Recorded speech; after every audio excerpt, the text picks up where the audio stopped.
Na semana passada, todos nós fomos surpreendidos com a notícia de que foi decretada a falência da Livraria Cultura. No primeiro momento eu fiquei triste com essa notícia, como todo mundo ficou. Quando eu penso na Giovana Leitor, um dos lugares que mais me traz aconchego é a Livraria do Cultura do Shopping Bourbon e a Livraria da Paulista. E acho que para todos os leitores e todos os amantes da leitura, ficar observando como está sendo essa crise dentro do setor traz muita tristeza para nós. Mas aí começaram a vir à tona várias denúncias de assédio com os funcionários e de má gestão da empresa.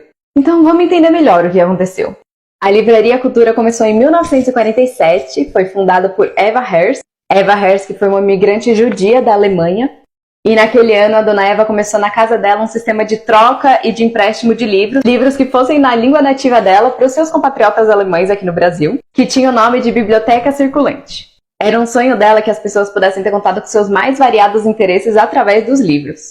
E aí, a primeira Livraria Cultura oficialmente foi fundada na Avenida Paulista em 1969. O lugar ficou muito conhecido por incentivar o encontro entre escritores e leitores e por ter funcionários especializados que tinham muito conhecimento literário e que conseguiam auxiliar os clientes a encontrar os melhores livros que eram dos seus interesses.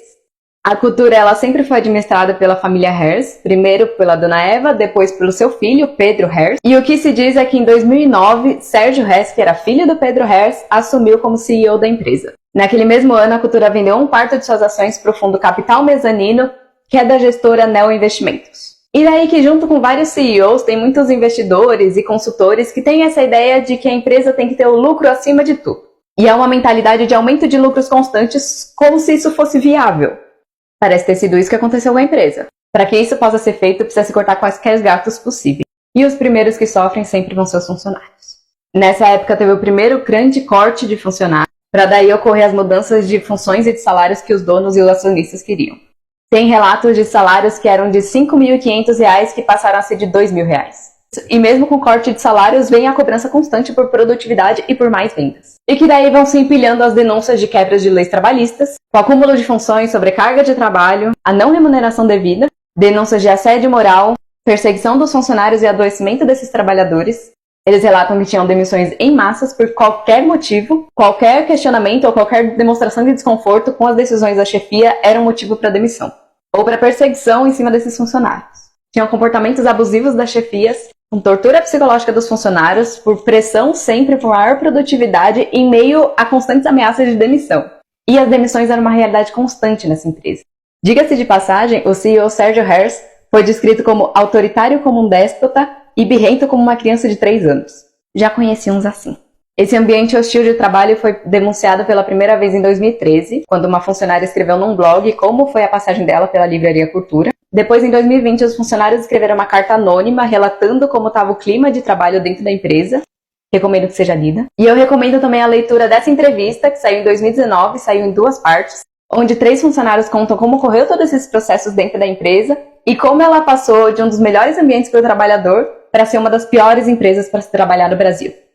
Vocês terem noção, numa jogada rápida no Jus Brasil, eu contei 49 processos de ordem trabalhista movidos por pessoas contra essa empresa. E isso a gente sabe que é só a pontinha do iceberg, porque a maioria dos funcionários não tem dinheiro nem a coragem para mover um processo de ordem trabalhista contra uma empresa grande e bem estruturada como é a Livraria Cultura. E, gente, não tem empresa que se mantenha assim os seus funcionários.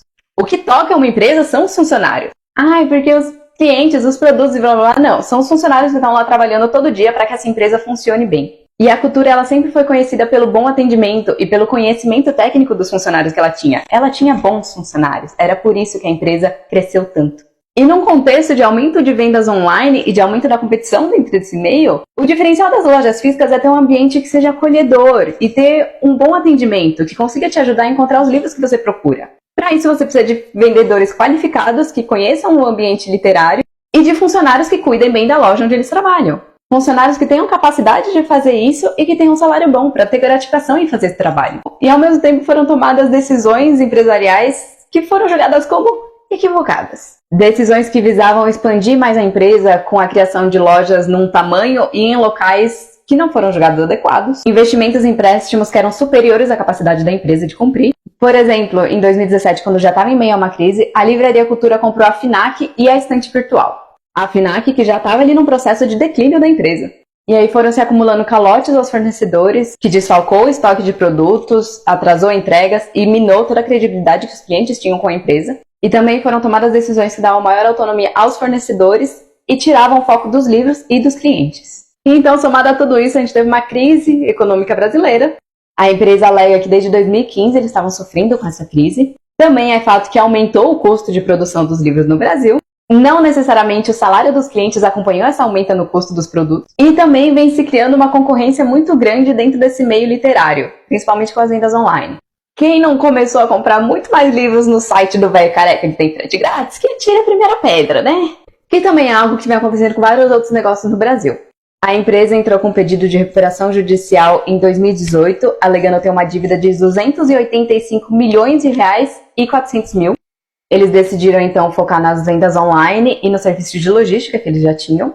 E em 2022 já tinham fechado todas as outras lojas da empresa, ficando só a loja da Matriz de São Paulo, que é na Avenida Paulista, e a loja de Porto Alegre.